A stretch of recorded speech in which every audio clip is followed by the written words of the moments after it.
The CBS Radio Mystery Theater presents...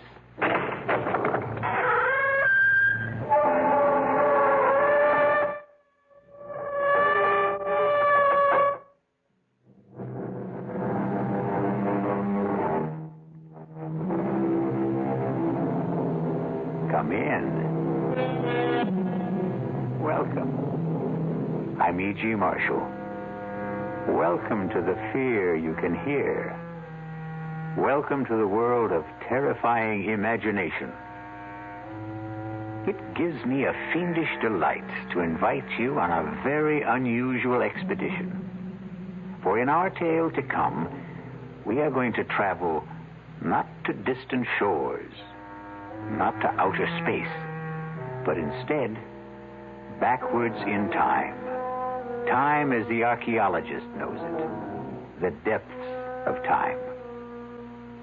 Strange thing about archaeology, it seeks to understand life by the study of death. Can we try to uncover the rest of the body, Professor? Of course. Jimmy, get the 3 or 4 fellows to help you, and do it carefully. There's no way of telling the body's position. Sure thing, Professor. Oh, this is awful. What are we going to do? Don't worry. Ancient bodies are your specialty. Fresh ones are mine. But how do you know it's murder? You surprise me. A suicide may dig her own grave, but you'd hardly expect her to pull the dirt in after her.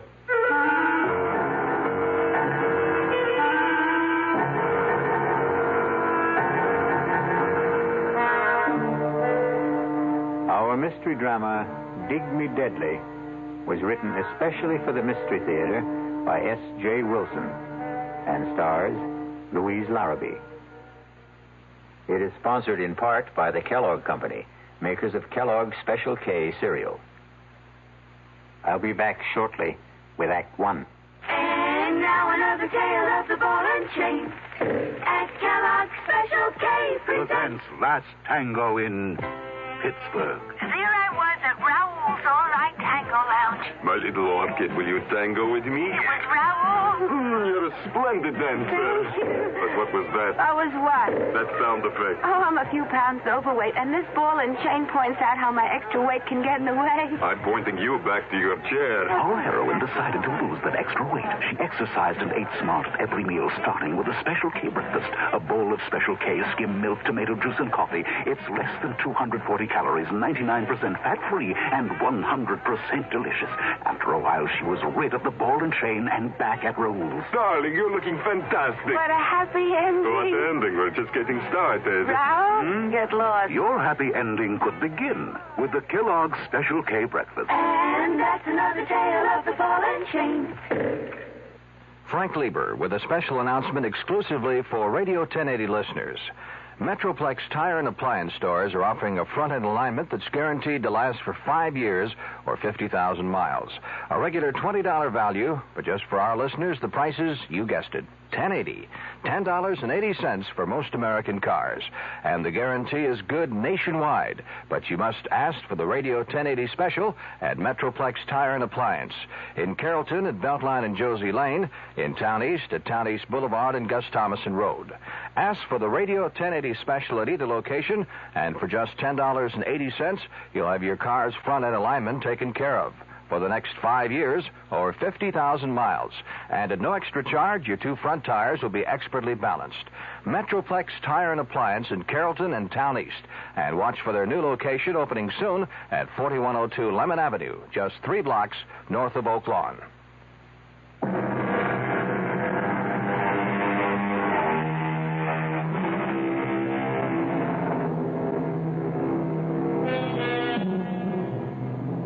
I know that death is no respecter of time. It often comes unbidden, unexpectedly, even fiercely and murderously. So, get your pith helmets, your sunglasses, your axes, shovels, and all the other paraphernalia you will need to join us in Dig Me Deadly. Young man, why aren't we on a road? Why do we have to cross the desert? Because it's the fastest way to where we're going, Detective Scrubshaw. Not Scrubshaw, Trubshaw. Trubshaw. Detective Claudia Trubshaw. And I bet your last toothpick, which I wish you'd take out of your mouth, that we're really crossing the Rocky Mountains. They're in Colorado. This is Arizona. I know it's Arizona, Sheriff Wiley. It's where I came to spend my vacation with my sister before you showed up with all your hornswoggling. Oh, ma'am, I did no such thing. Now, what else would you call it? I came here to get away from L.A. and all that smog and to breathe in the pure, fresh, clean air of Tucson. Now, thanks to you, I've got more sand in my mouth than the whole Sonora Desert. That's Mexico. This is Arizona. I've got news for you. It's left Mexico and settled in my lungs. Now, you mean to tell me that in the entire state of Arizona there isn't a police officer, anybody who can cover this case, that you had to drag me into this no-woman's land? Those are my orders, ma'am. But why would my boss in Los Angeles assign me to an Arizona case? Well, I guess he knew you were in the neighborhood. That makes as much sense as kissing one of those cactuses. They're called saguaros. Now stop changing the subject. Now, will you tell me where we are going? Like I said, west of Naco. Good for you. You have advanced to the next plateau. And why are we going there? Because that's where they're digging. Superb. Now, who are they? The kids that are digging. Wiley, did you ever have your IQ tested? Not so as I know. Well, don't. It's probably lower than Death Valley. And I know that's in California. Now, why are they digging? For dead bodies, I think. Stop this car at once. Well, what's wrong, Detective? Now, I'm not riding another minute until you tell me what this is all about. Well, what more do you want to know? Why I'm sitting in this rolling junk heap on my way to West Naco or wherever. Well, there are these kids there. What kids? These kids from some school near L.A. Every summer they come and they dig up things. They're supposed to be real old. In other words, students working on an archaeological dig. Never could pronounce that word.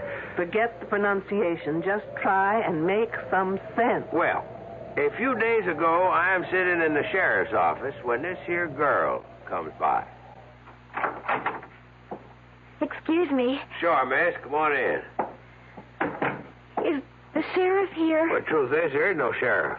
Then who's in charge? Well, I guess I am. Sergeant Deputy Sheriff, you could say, and name is Wiley. I'm looking for help. That's why I'm here. What can I do for you? But you're not a real sheriff. Well, I don't get paid for it, but they give me the badge. Why don't you try me? I'm one of the students working at the Broadfields. The dig. Why don't you sit down? And there's some trouble there. And what kind of trouble? Well, it's just it. I can't tell exactly, but someone's following me. Wherever I go, I have the feeling someone right behind me or hiding and waiting to do something to me. Something terrible. Isn't there anyone in charge? Well, Professor Wilkerson, but he says I'm imagining things. Well, now, have you ever really seen anyone following you? No, but only the other day someone went through my bureau and my luggage. And are they messing? No, but things were all messed up. Now, what's your name? Rogers. Edith Rogers. Miss Rogers. Now, do you have any idea why somebody'd be tailing you or looking through your things? I think someone's trying to kill me. Kill you? Hey, that's serious. Why would anyone want to do that? Because they're afraid of me, scared of what I could do. Well, you don't look like you could trouble a horned toad. What are they scared of? Well, you see, no, I can't tell you. If they found out I came here, they'd do it faster. Anyway, you can't help me. Maybe nobody can. Wait a minute. Wait there.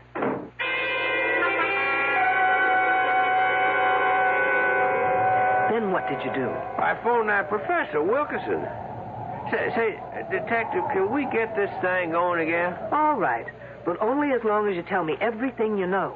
Well, I called up that professor, and I told him about it. And he said that it was the girl's first summer there, and that working in the hot sun and seeing all those graves and skeletons was something she just wasn't used to. Then he said he'd take care of it and for me not to worry. Well, now, at first I thought I'd better leave well enough alone, except that the whole thing just kept a-pecking at me. So A couple days later, I dropped by the Broadfield spread and was told by a girl who roomed with this Edith Rogers that this Edith Rogers here, she had left. Did she say when? I didn't ask. Did she say how or why? No, and I didn't ask that either. Were her clothes and luggage gone? Gosh, I didn't think to ask that neither. Then how come you thought to ask for me? Well, I called this friend of my father's who is Assistant Deputy Chief of Police. Say no more. You called my boss, Morgan. In other words, this isn't an official assignment, is it? Well, he told me you were in Tucson and to speak to you. And dragging me through this sand heap is your idea of speaking to me. Wiley, if I admit something to you, will you promise never to tell anyone? Sure thing, Detective. I know of only one person who's a bigger fool than you. Who'd that be? Me.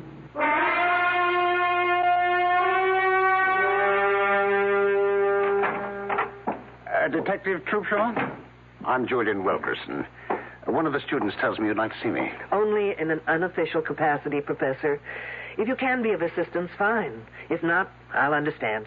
Well, I'll try. Professor, this is Sheriff Wiley. Oh, yes. How do you do? Hi. What's it all about? The Rogers girl. I understand she's not here any longer. Yes. I knew that girl would be more trouble than it was worth to bring her out here. Then why was she here? Oh, she was thinking of archaeology as a major. You see, she apparently comes from a difficult home. She had nothing to occupy her this summer, and the dean asked me if we could fit her in. Try to make her feel she belongs to something. A group. Apparently it didn't work out. No. She moped a lot. Got depressed, suspicious. Felt she wasn't wanted.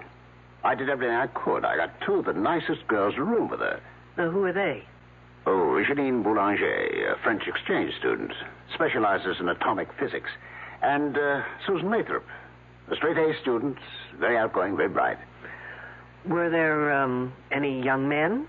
Yes, and I didn't like doing it, but I got Jimmy Trumbull to spend some of his free time with her. He's our prize. He's a brilliant fellow.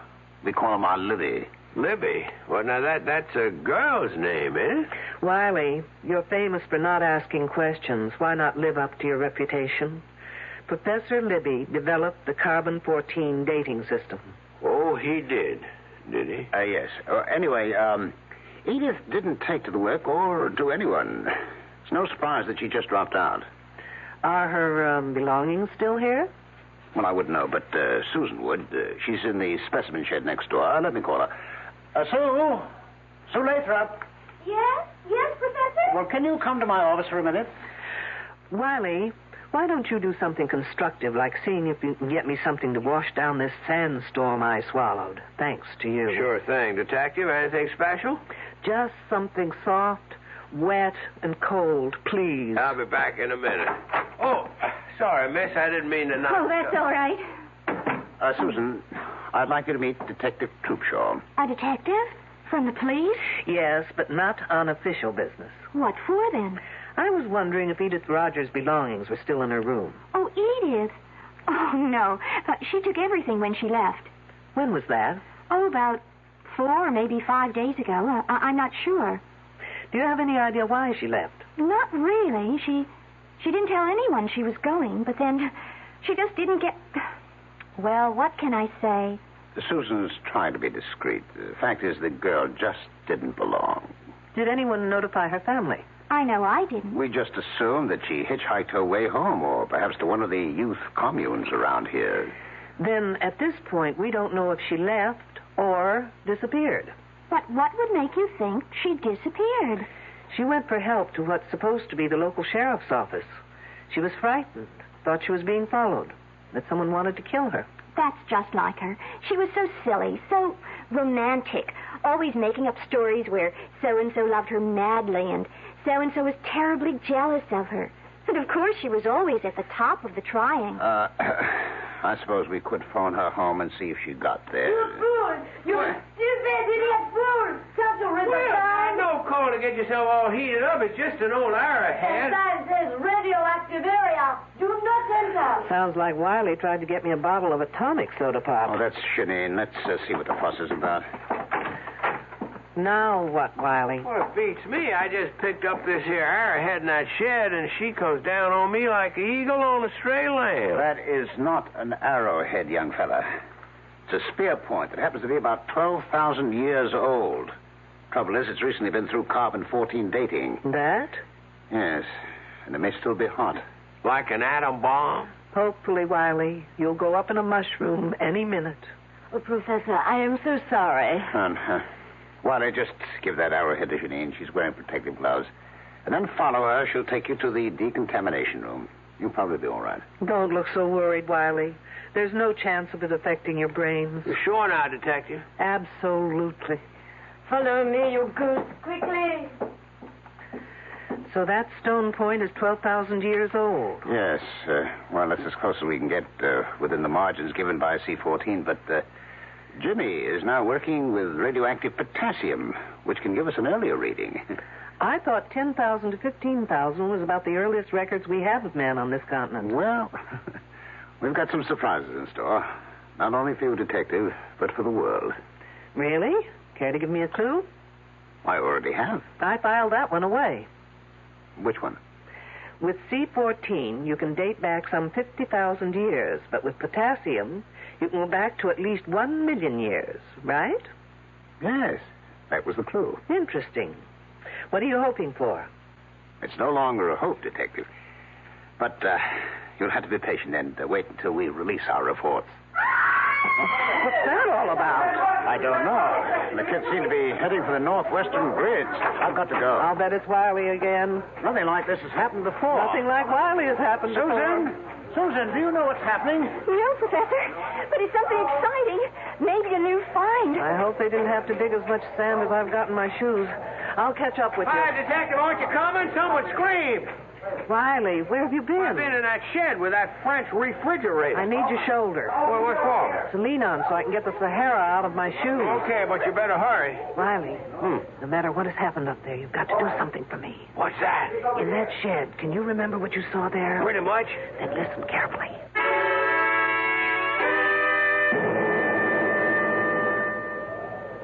Oh, bon Dieu, it's a woman's hand. And I know whose it is. By the ring.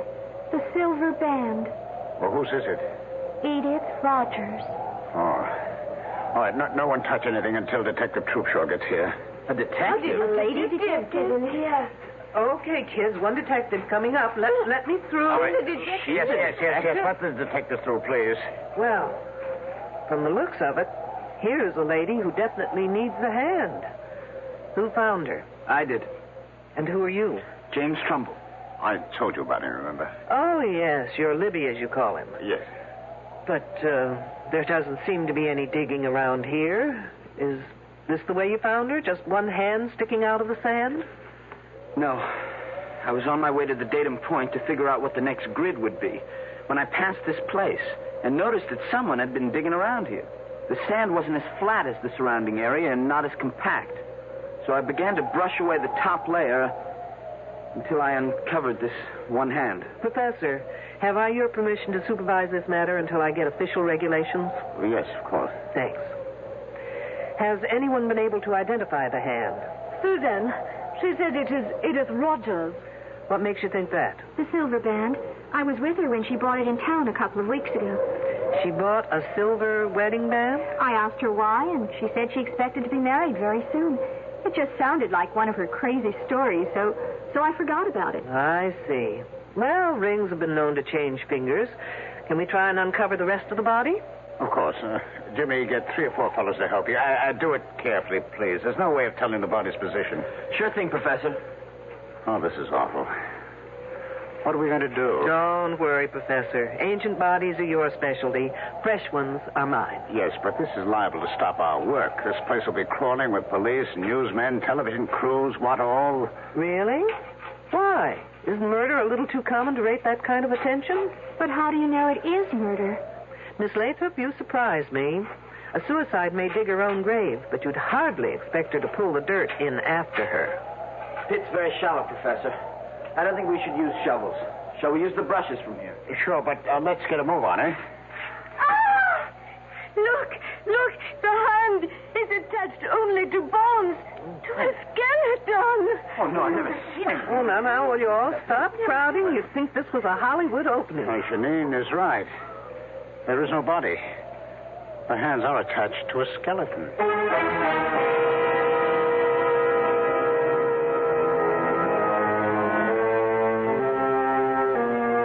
Fully fleshed hands attached to a body that is nothing more than bones, a skeleton. You know, Mother Earth is very miserly about giving up her secrets.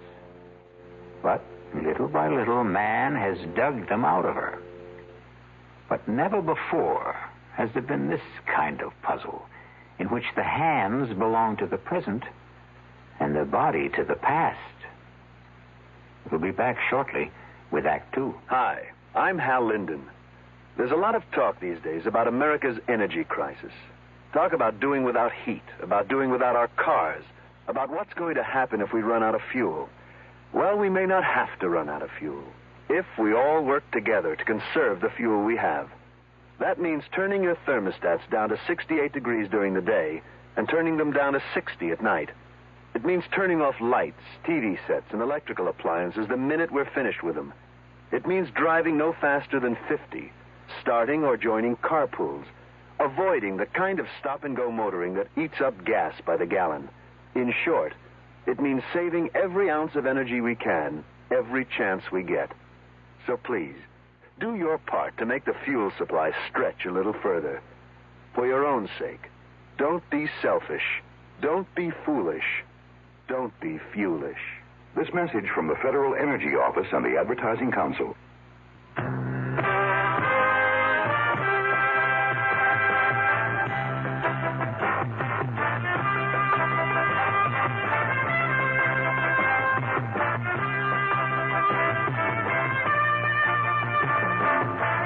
You don't just make a profit in the beef business. You work for it. Working to keep your feeders out of a growth slump. Fighting the diseases and everyday stress that threatens your herd. And always sweating it out with a tight profit margin. Through it all, one name is there to help you. Terramycin. When the going gets rough, nothing works harder, more ways, to give you the kind of protection you need. Terramycin. Depend on it. From Pfizer.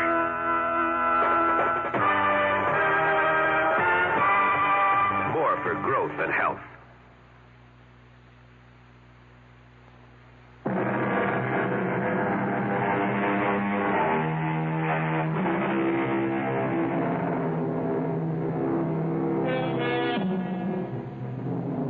We return to our dilemma. The question is, what is a bunch of young, bright college students going to do about a body that has fully fleshed hands attached to the bones of a skeleton?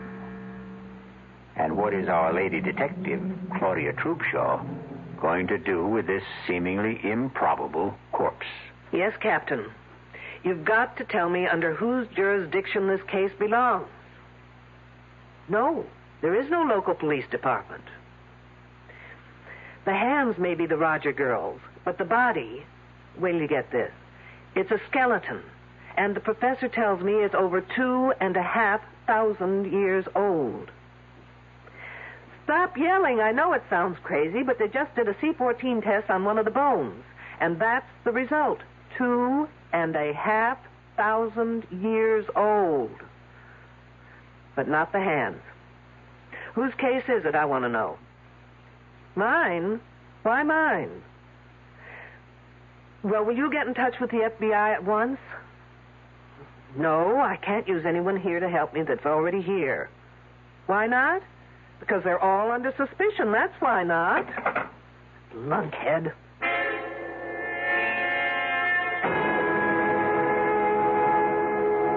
It's nice of you, Miss Boulanger, to take time off to have this little talk with me. Professor Wilkerson said I should answer all your questions to the best that I can.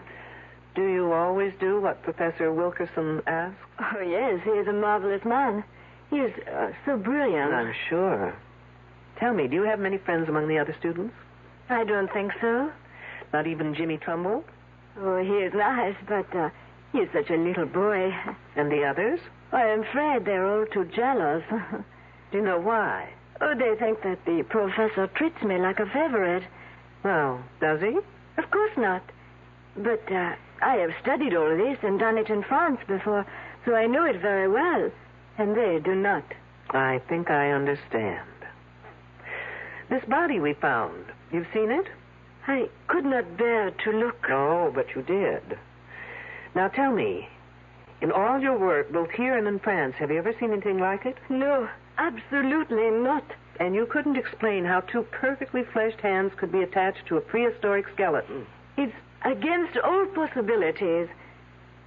What did you think of Edith Rogers? She was very unfortunate. In what way? Oh, she so badly needed some kind of an attachment. With a boy, I mean. And I think she almost found it. But then that Susan Lathrop got in the way and kept it from happening. How do you mean? Oh, I don't like talking gossip. But Edith Rogers liked very much this Jimmy Trumbull. But that Susan, who blows hot one day and cold the next, makes up her mind that Jimmy is her property. And she says to that Rogers girl she should stay off her property. Anything else, Janine? No. That is all. Thank you. You've been very helpful.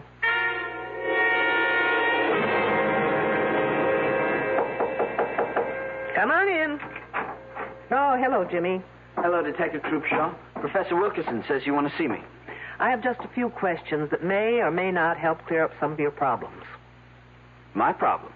No, not yours personally, but the outfit. But where's the problem?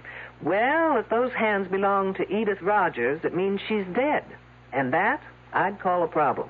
This whole thing's crazy. It's some kind of gag. I mean, it's not possible for a skeleton of someone who's been dead for over 2,000 years to have the hands of someone who was alive a week ago, or less. Did you see Edith Rogers about a week ago? Yes, ma'am. I understood you were one of the very few who was sort of interested in Edith Rogers. Well, I was sorry for her. She was lonely and frightened. Did any of the others talk to you about her? No, but Edith had a lot to say about us. Can you give me some idea? Edith thought Susan was a fake, that Janine was phony, and the rest of us pretty silly digging away in over 100 degrees temperature. She just didn't understand why we were doing it. Didn't that make you wonder what she was doing here? Oh, sure. But she was lonely, and she would have done anything to be anywhere. Oh, say, I almost forgot. Something funny happened this morning, and I meant to tell you about it, but with all the rumors and gossip, well, it just slipped my mind. What was it? On my way to the grid we're working on, I ran into this Indian, a really strange guy. He was dressed in some weird Mexican costume and had long, drooping mustaches. And he asked me in this queer accent if I knew where Minnehaha was buried. Minnehaha? Was he kidding? Who knows? When I told him I didn't know, he became very sad. And he said his name was Tepexpan, and that his wife had died 10,000 years ago. Tepexpan, no less. The name's sort of familiar. Oh, come on, Jimmy. Even I know that for years the Tepexpan man was considered the earliest specimen of man found in the United States. Oh, of course. What else did he say? Now, let's see. Oh, I wrote it down here. Here it is. He said, "She who seeks shall find the answers in her mind if she can find the man that is called Tepexpan." You're putting me on. No, I'm not, honestly. And then he said that she would find the star of Tepexpan in the south of Tuxpan. Can I have that paper, Jimmy? Of course. Thanks. Tepexpan, my foot.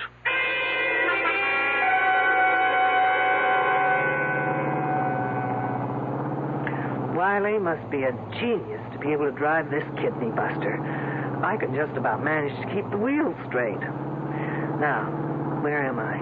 Tuxpan. Ah, here it is, Tuxpan Avenue. Now turn south. How am I supposed to find the building? The Star of Tuxpan. Ah, lo and behold, a building with a star over the door.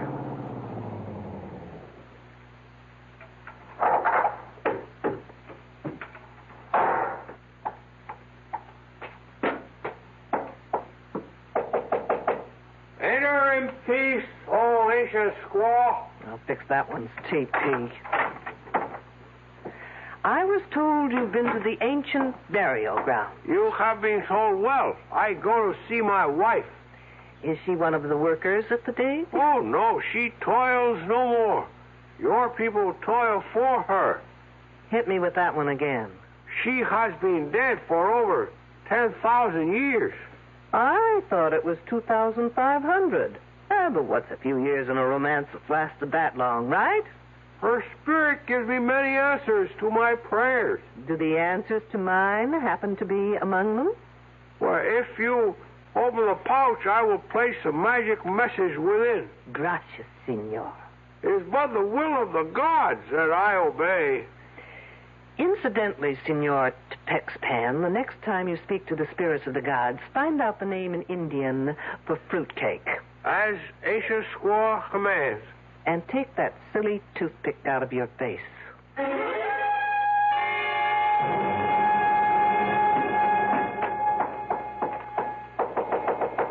Who's there? Shirley Holmes. Who? Oh, it's you, Detective. I was just being cute, Miss Lathrop. Shirley, Sherlock Holmes, get it? What's there to get cute about? I see you're packing. I'm leaving. I'm sorry, Miss Lathrop, but you're not going anywhere. Why not? Because everyone stays put until I get the answers to a thing or two. Such as? If the body we found yesterday was Edith Rogers... I told you it has to be Edith. They are her hands. Attached to a prehistoric skeleton. I don't care what the radiocarbon dating says. I was with her when she bought that wedding band. She didn't say anything about when she planned to get married. No. And you didn't ask? I thought she was clowning. So she impressed you as the sort of person who would clown about getting married? I guess she wasn't old-fashioned enough to be serious about it. But most of the girls here aren't into things like getting married. We don't have such hang-ups.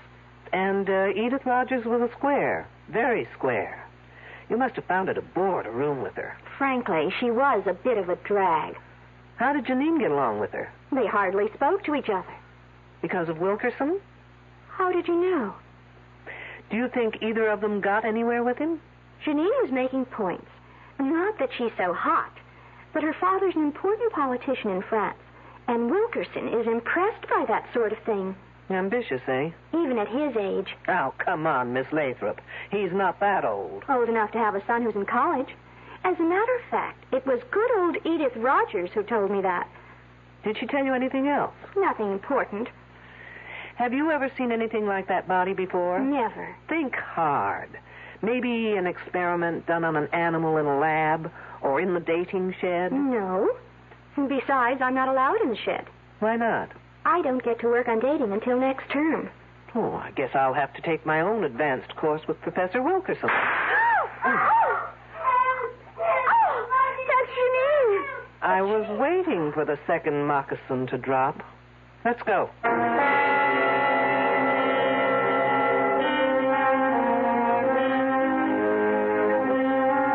It is written in the book of Proverbs, and wisely, I believe, that whoso diggeth a pit shall fall therein. Our problem is that all our characters are diggers in pits. Even our ardent detective Claudia Trubshaw has been digging through level after level, but getting seemingly nowhere. I'll be back shortly with Act 3. There's nothing wrong with drinking Budweiser sip by sip, is there? Well, the brewers of Budweiser think there's a better way. Sipping's fine if you're drinking wine. But Bud is the king of beers, a hearty drink. Look, rinse a 10 or 12-ounce glass with cold water. Then open a can or bottle of Bud and pour it right down the middle so it kicks up a good head of foam. Now, take a big drink and then swallow big. No sips. That's how it should be done. More taste, more beer drinking enjoyment. Thanks to exclusive Beechwood aging, Budweiser has a smoothness that lets it go down especially easy. Sure, it's an expensive way to brew beer, but brewing beer right does make a difference. That's why, when you say Budweiser, you've said it all. Anheuser-Busch, St. Louis. There's no satisfaction quite like the satisfaction of getting a bargain. It brings a smile to your face, partly because you've saved money, mainly because you've beat the system by paying less when everything seems to be costing more. Hi, I'm Frank Lieber. Right now, True Value hardware stores have 14 of those smiles of satisfaction in stock. They're kitchen helpers from Echo and from Foley. You can get 2 for just 88 cents. Choose a can and bottle opener, a fruit and vegetable slicer, or a serving fork, or get a nylon baster. Its tube is graduated for measurement. And there's a 2.5-inch strainer for making egg coffee, for straining loose tea, or for separating orange juice from its pulp and seeds. You can get 2 of these kitchen tools for just 88 cents. That should make you smile with satisfaction. You'll grin from ear to ear when you see the rest of the 2 for 88-cent bargains at the True Value hardware store near your home.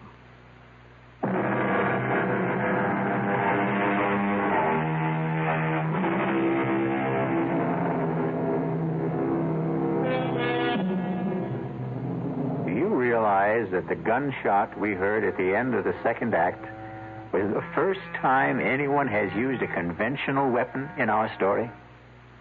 Well, gunshots may not only be used to signify someone's end, they may also be fired to start something. Isn't that typical of a woman? She calls for help but doesn't bother to tell where she needs it. It sounded far away. Maybe from the northern grid section. You mean where the body was found? Yes. What could anyone be doing out there? Looking for clues? Or maybe hiding. Well, why didn't I think of that? I don't know. There's our man. You mean Professor Wilkerson? Yes. Hey, Professor. There, Detective, over here. There he is. He turned on his flash. Professor, hold it a minute. Let me catch my breath. Did you hear Janine call? No, I was covering grid S42. We were working late there. Are you sure it was Janine? Pretty much, unless someone's imitating her accent. We don't know from where she called. I think it came from that north grid. First we heard what may have been a gunshot, and then we heard La Belle Janine calling for help. Hey, has everyone around here gone bananas? They say they heard a gunshot. Detective Troopshaw says Janine cried for help. And where were you, Mr. Trumbull? In the barracks, doing some research. Well, anyway, the detective thinks that Janine is locked in somewhere. Well, how about the lab shed? A thinker in the tank. Come on. Who has the key to the shed? I do, but you'll have to wait out here. What for? I'll have to go in first to check on possible radioactivity inside. Just 1 second, Professor. Janine? Janine, are you in there? Yes, I am. Is it safe for us to come in? Yes, it is very safe. All right, I got my key here on. Oh, Professor. That girl faints easier than I can think. Janine, are you all right? Don't ask her. She'll say no. Get her back inside.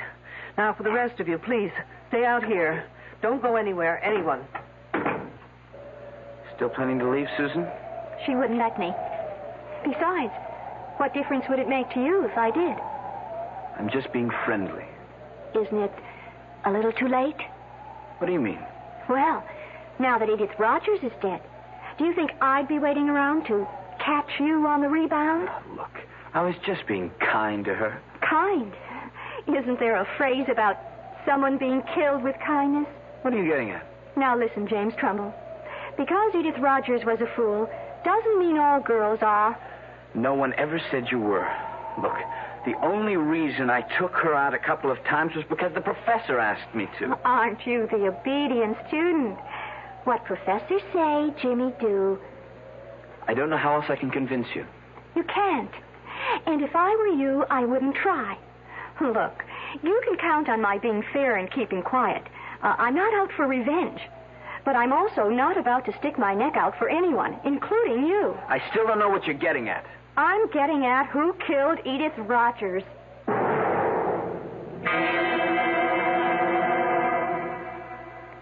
I don't know why it is, Professor, but I've never seen a woman in a faint whose legs didn't look lousy. Oh, what happened? That did it. It always does. Janine. I don't want to interrupt, but like a good archaeologist, would someone please get to the bones of the matter? I'm speaking as fast as I know. I heard a noise at the window. What kind of noise? The window was opening. Wasn't it locked? It's always locked. So I went to see what could be happening, and already there was this man climbing inside. What was he like? He was an old Indian man with long mustaches. I told him to get out, that it was dangerous to be here. And then? He would not say anything, but stood there. So I ran back to the lab room where I have my pistol. And when I returned, I found him in the specimen room. He had a leather bag tied around his waist. It was open. Did you see him put anything in it? No, but I held up the pistol and told him I would shoot if he didn't put back whatever he took. So he put his hand in the bag and took something out and threw it in my eyes. Then I pressed the pistol. What did he throw? Little things. I don't know. Let's take a look. All right. Now, wait. Here on the floor. It's thin slivers. It's maybe wood. Let's take a closer look. No, don't touch them. For heaven's sakes, why not? They may be hot. I'll get the counter. Is anything missing, Miss Boulanger? I have not looked. Well, do that little thing. And, Miss Boulanger, the next time you find that you're stuck in here, just open the lock and walk out.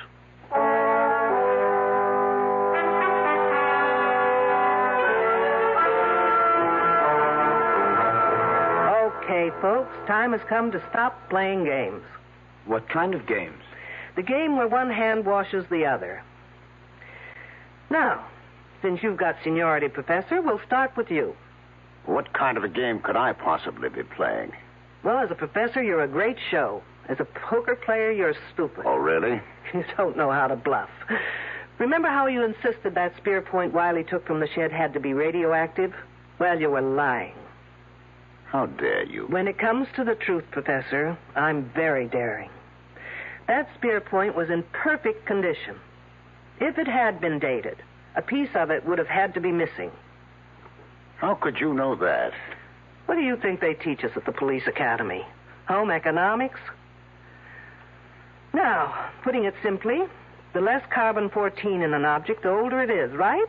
That is correct. And the older, the more valuable. Sure, that's what we're here for, to find evidence leading back to the first human being in America. And when you can't find it? Well, then you can fake it, can't you? What do you mean, detective? There's no dating equipment in that shed. You are preposterous. Wait till you hear how preposterous I really am. Only 2 people have been allowed in that shed. You and Miss Boulanger. Yes, those are the rules. Well, a certain friend of mine broke those rules. Senor Tepex's pen, if you please. Fancy, how about that? Now, if you'll just get rid of those tired handlebars from under your nose. Glad to. They sure itch. Wiley. Mysterious. The one who asked me questions about Edith. Right. And he got into that shed not to take things, but to return them. Didn't you, Wiley? I sure did. But, what did you take that had to be put back? That old spear point and the nozzle on that machine. The head? The bombarding head? And I took them both to Tucson to have the experts there take a look at them. And they confirmed my best suspicions. Professor Wilkerson, you and Miss Boulanger were faking your specimens, making them older. That's one accusation I won't buy. You can always return it for credit when I open that department. Meanwhile, you were bombarding those specimens repeatedly, trying to get them to date more than 50,000 years. Professor, did you do that? I just can't believe it. Why not, Trumbull? You invented the machine. Well, only by accident. It was a fluke. And you told your esteemed professor about that fluke, and he told you to keep it under wraps.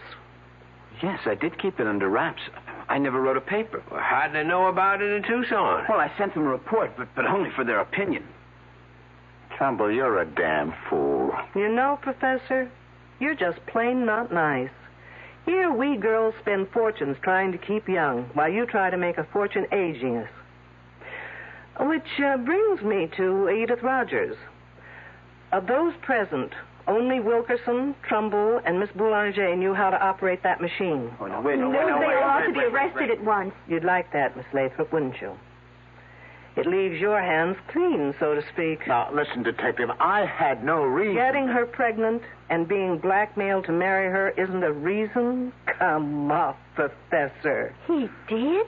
The professor? Surprised, aren't you, Miss Lathrop?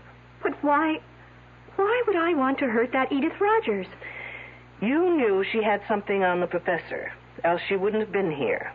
But when you heard about the wedding ring, you thought you just might lose not only your professor, but more importantly, that machine. I'm sorry. What's going on here? I'm all lost. So am I, Trumbull, when it comes to you.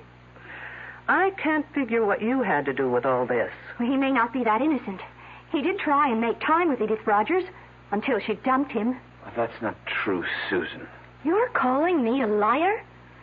I think you and your two pals are all to blame for that girl's death. You all deserve to be murdered. And this time, Miss Lathrop, you'd do it properly, wouldn't you? What are you talking about? Trumbull, did you ever tell Susan here about the machine? Well, yes, sort of, but not how to work it. I hadn't finished it then. But she was smart enough to know how it could be used. You're just guessing. True. But then came the monkey wrench. Trumbull began dating Edith Rogers. I didn't care. Not until she bought that wedding band. Now, why would that girl buy her own ring? You know why. Because no woman would go to a doctor for that kind of an examination without the necessary decoration on her finger. What's that to do with me? While Janine thought it was the professor, you thought it was Jimmy Trumbull, who might be the father. First, you threatened Edith Rogers. But when Jimmy tried seeing her again, you took no chances of ever losing that machine, and you just removed her from the scene. You're crazy. Not crazy enough to use a machine I knew nothing about, because that's what you did. You know, your biggest mistake was in tying Edith Rogers' hands over her head before opening that machine full blast. Those hands were protected by the lead shield over her head. Of course. Only the lead shield could have saved those hands, kept them from dating back. The result? A 2,500-year-old skeleton with Edith Rogers' hands. Okay, Detective. Who saw me? Where's your proof? Yours were the only fingerprints found on the bombarding head Wiley took to Tucson. Susan, you didn't work that machine without gloves, without protection. Why? What's wrong with that? Oh, good Lord. You didn't. What are you saying? Oh, no. Your body's probably got more than 600 radioactive units in it right now. You're trying to scare me. It's not true. Susan, 400 units are fatal. Help me. Someone help me. Or I die. Help me. Help.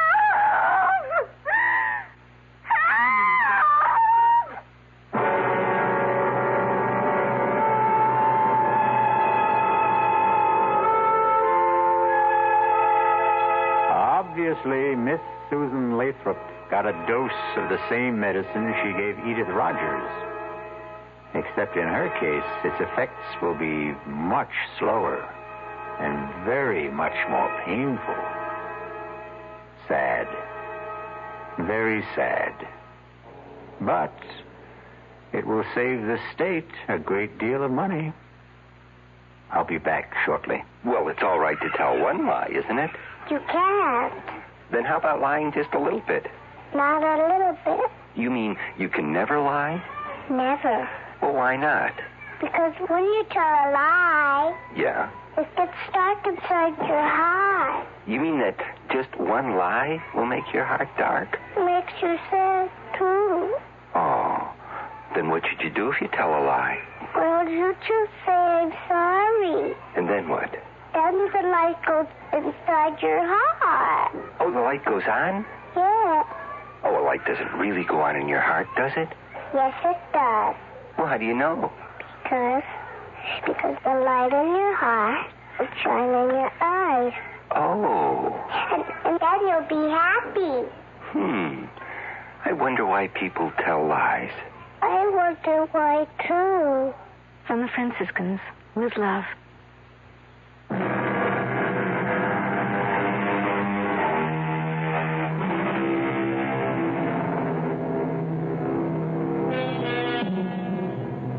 Here's a little thought to take to sleep with you. Never indulge in excesses. Eat moderately, drink moderately, and murder moderately. Our cast included Louise Larrabee, Mason Adams, Ralph Bell, Corrine Orr, Ann Costello, and Christopher Tabori. The entire production was under the direction of Hyman Brown. Now, a preview of our next tale. I saw the glowing tips of 2 flipped cigarettes. And then...